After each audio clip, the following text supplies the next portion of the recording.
En Côte d'Ivoire, lorsque l'on vous accuse sur la place publique, ce n'est pas à l'accusateur d'apporter des preuves de ce qu'il affirme, mais à l'accusé de prouver son innocence. Ainsi, si je déclare que vous êtes un voleur, ce n'est pas à moi de prouver que vous l'êtes effectivement, mais c'est à vous de nous démontrer que vous n'avez rien volé. Dans cette affaire, quelques longs mois plus tard, le jeune travesti avoue avoir inventé cette histoire. Mais pendant ce temps, l'honneur de ce ministre avait été piétiné, déchiré. Et le journaliste, aujourd'hui décédé, ne s'excusa pas. Aujourd'hui, nous sommes à moins de 5 mois de l'élection présidentielle, la mère de toutes les élections dans notre pays. Pour certaines chapelles politiques de chez nous, il s'agit, en période électorale, non pas de convaincre les électeurs, mais plutôt de chercher à détruire l'adversaire. Ce n'est que dans cette perspective que je peux situer la série d'enquêtes sur la drogue en Afrique de l'Ouest publiée récemment par un média. Pour qui essaie de lire honnêtement la partie consacrée à la Côte d'Ivoire, sans faire de la politique, ces enquêtes ne peuvent que laisser pantois. Surtout lorsque l'on affirme que les deux auteurs sont des journalistes de grande renommée, sans que grand monde ne les connaisse par ici. Même un journaliste stagiaire sait que l'on ne peut accuser qui que ce soit dans un article sans avoir de solides éléments de preuve, à moins de chercher à diffamer cette personne. Ainsi nos enquêteurs affirment-ils, en parlant du ministre de la Défense de notre pays, qu'il est un pion central dans le trafic de cocaïne. Sur quoi se base-t-il pour porter une accusation aussi grave? D'après les renseignements de l'agent des services secrets français qu'on a rencontré plus tôt, écrivent-ils. Et aussi sur les affirmations d'une personne haut placée de l'impénétrable ambassade américaine à Abidjan. Ce dernier étaye ses accusations avec cette révélation: vous savez qu'il a une discothèque dans son sous-sol?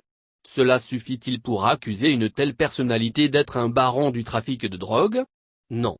Il y a aussi le témoignage d'un prostitué rencontré à Gonzagueville, tout aussi anonyme que les deux précédents accusateurs, et qui pourraient tous être sortis de l'imagination des auteurs de l'article, qui affirme, le ministre de la Défense, le plus grand trafiquant de cocaïne?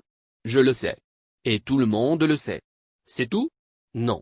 Il y a aussi un certain John, un chef de la mafia nigériane, qui serait milliardaire, et ami du ministre de la Défense. Ce dernier l'aurait fait arrêter parce qu'il voulait une plus grande part des revenus de la drogue. Sur quoi s'appuie-t-il pour affirmer cela? Rien. Absolument rien. De simples affirmations gratuites. Mais ils tentent de bluffer le lecteur en affirmant qu'ils ont réussi à se loger tout près de la résidence du ministre de la Défense, et de leur logis, ils voyaient tout ce qui se passait chez lui, qui y entrait, qui en sortait. Pourquoi se loge-t-il là-bas? Pour échapper au contrôle de l'État et des services secrets, on s'est installé dans ce quartier grâce à l'aide de notre réseau personnel.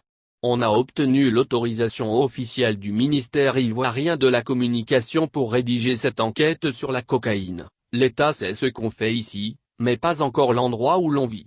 Ce passage de leur texte me laisse songeur. Pourquoi cherchent-ils à échapper au contrôle de l'État alors qu'ils ont obtenu l'autorisation d'enquêter sur leur sujet? Depuis quand l'État en Côte d'Ivoire espionne-t-il et se préoccupe-t-il de savoir où logent les journalistes à qui il a donné l'autorisation de travailler dans le pays? En quoi aller se loger près de la résidence du ministre de la Défense est-il une façon de se planquer? Et qu'ont-ils vu de cette planque? Ils ont vu qu'un soir le ministre a organisé une fête à laquelle ont participé des stars de la musique ivoirienne, sauf Arafa Deji qui n'aurait pas été invité, et qui trouvera la mort ce soir-là, dans le fameux accident de moto. C'est tout? Oui, c'est tout. Mais cela a suffi pour affirmer qu'un ministre est impliqué dans un trafic de drogue et pour que ses adversaires politiques se mettent à aboyer, qu'il démissionne. Que le procureur se saisisse de l'affaire. À l'évidence, c'était cela l'objectif, jeter le discrédit sur une personnalité politique.